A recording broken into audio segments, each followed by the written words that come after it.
Now, today, I just want to ask you a very simple question.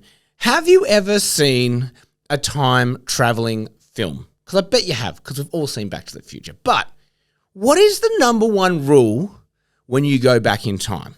And if I ask you that, you're going to think, what do you mean what is the number one rule when we go back in time? We all know that there is there's probably two rules. One, don't go and talk to yourself because that would be weird, really bloody weird. But no, the main one is, what do they always warn you about? Do not go back in time and change anything.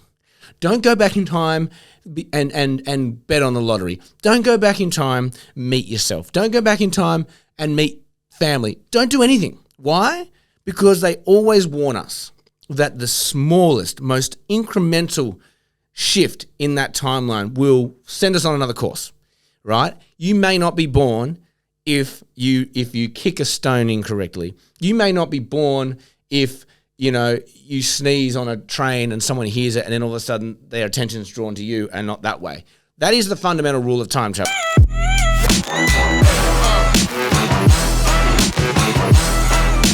Now, we haven't actually done time travel yet from what I understand, so hopefully no one's gone and changed our time frames. However, why am I telling you this? Why am I talking about time?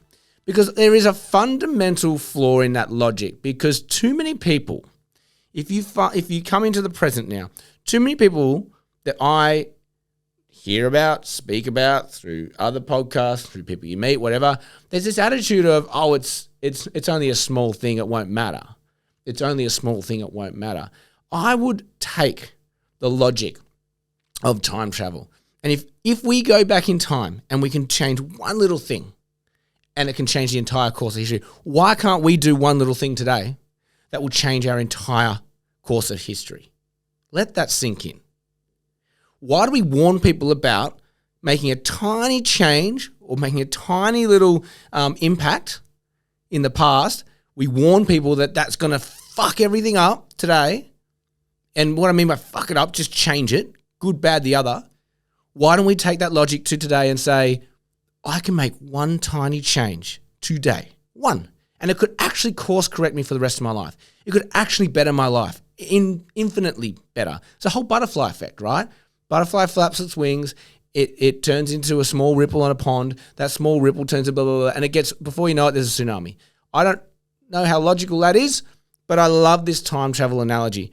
So if you get anything out of today, it is this. And if you're listening to this podcast, you probably are in the frame of mind of, I can do better, I can do better.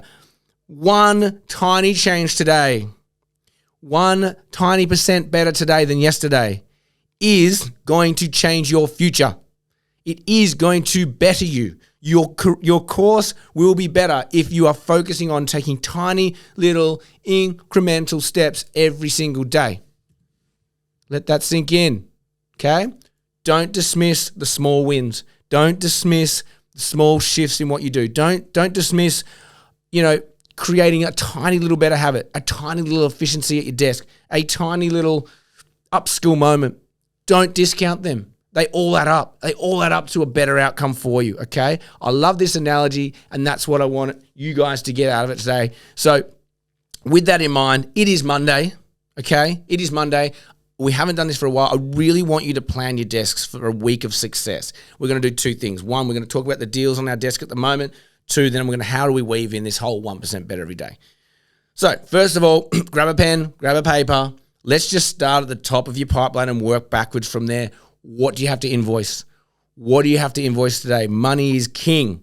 Is there anyone starting in a job today that you need to go call and say, congratulations, how's your first day? Great, boom, boom, boom. Let's send those invoices out. Let's not be behind on invoices, okay? Nothing worse than doing it a couple of days late and then asking them to pay it sooner.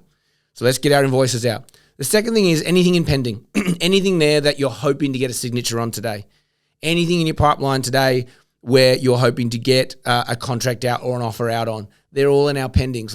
Let's focus in on those and let's do the activities on what we need to do on those deals as soon as we can. Now let's start looking at our second interviews. Any second interviews you need to book today. Any second interviews you need to prepare for today, i.e. call a candidate and then walk them through the process, walk them through who they're meeting, make sure that they've got in their head salary expectations, how they're going to handle salary, what are they going to talk about, have they got any good questions. Let's prepare the crap out of our candidates And on the flip side, let's now take this information, any questions they might have, and let's prepare the shit out of our clients. Clients, I've just spoken to them. They're really pumped to come in. Here's some of the questions they might ask you. Make sure you've got some nice answers for them. What are your answers? Oh, I'd like that. Do you know what they actually like? They liked they liked your paternity leave policy. So can you make sure you drop that in? They really liked the way you structure your teams. Can you talk about that? Yada, yada, yada. Prep the candidates, prep the clients. Same for first interviews. Who do we have to book? Do we have to book any first interviews in? Are there any first interviews that we need to squeeze? Did you send CVs out last week? Did you send emails out last week canvassing a candidate to clients and they haven't come back to you yet? Let's go and chase down those interviews, okay? So if you can get first interviews, second interviews, pendings, invoices, all sorted this morning, like first thing you do, right? It sets you up for a great week because you're generating today. That's a great way to generate. Interviews is generating. Simple as that. So if we can get more interviews, let's do it. Now I'm going to get you to look at that and go, which deals are one-on-ones? Which candidate has only got one job? Which job has only got one candidate that they're interviewing for? Okay? And I want you to start building out your week thinking, okay, that job needs to, mostly in the first interview section, that job has one candidate interviewing. I need 2 more candidates. There's your generation task for the week. And if you've got multiple of those, fine. That's what you have to generate this week. We're going to generate to back up these deals because one-on-one placements, you can make them, but they've got such a lower percentage chance of happening than if you have 2 to 3 candidates there. When you've got one candidate, the client's thinking, do I hire this person or do I not? When you've got 2 to 3 candidates, the client's saying, which one of these am I going to hire? Changes their mindset on, are they hiring, to which one of these are we hiring? So make sure at first interview stage you have 2 to 3 candidates and you've got to make more placements. And there's some stat around it. You have 68% chance more likely to make a deal with multiple options for a client. And the same on the flip side. Multiple options for a candidate. They go from, am I going to leave my job to take this one, to which one of these am I going to take? It's a mind shift, okay? If that's all we focus on for this week, you're making money.